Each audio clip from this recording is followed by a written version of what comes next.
To fix the damage on this trash blowout, it's a lot easier than you might think. It's always important to start with a clean surface because you don't want the paint to react with any dirt or food or oils. And surprisingly, a lot of this stuff came off just by cleaning it. And believe it or not, the best way to prolong the life of the finish on any kitchen is by keeping the surface clean.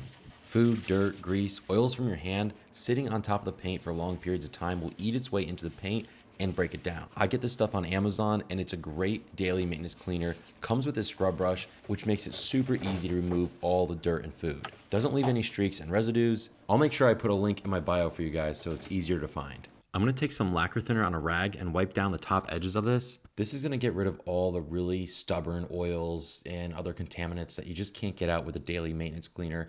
Not great for the paint, but we're gonna be painting over it, so that's all right. And to my surprise, a lot of this wiped off. So I didn't know, but this was the result of a bad homeowner specialty touch-up, if you will. So after I removed all this old touch-up paint, it actually looked a lot better than I thought it would. The worst part was all these like streaks and scuff marks that you see when the light casts down on the perfect angle. We're gonna get rid of this. What you wanna do is sand down the top of this using 120 to get rid of all the big dings and dents, rounding off the front edge, and then follow behind it with 320 so it's nice and smooth for paint. Now I take this really fine artist brush and I'm gonna go ahead and primer this raw edge of wood. I want this to have more primer than the rest of it, and using the little brush gives me like pinpoint accuracy.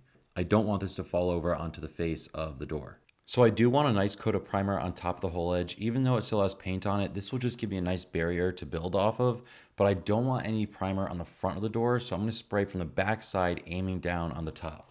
Once that's dry and ready, I knock it down again with 320 and I go over it with the top coat paint. Again, spraying from the back because I don't want overspray on the front of the door. And yes, this was enough to cover the front edge.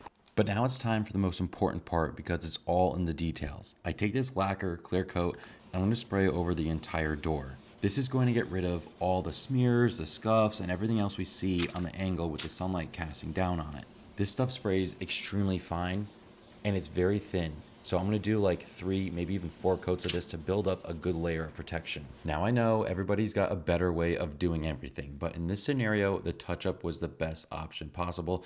Yeah, sure, in a perfect world, if we refinish the door, the best longevity, etc. However, color matching this would be literally impossible. And we color match this for the paint color, but it's always just a slight, maybe even half a shade off. It would be very noticeable, especially with all these cabinets next to it. So doing the repair on site, the way we did it was hands down the best way to do it. But I'd love to hear your feedback and how you would do this differently.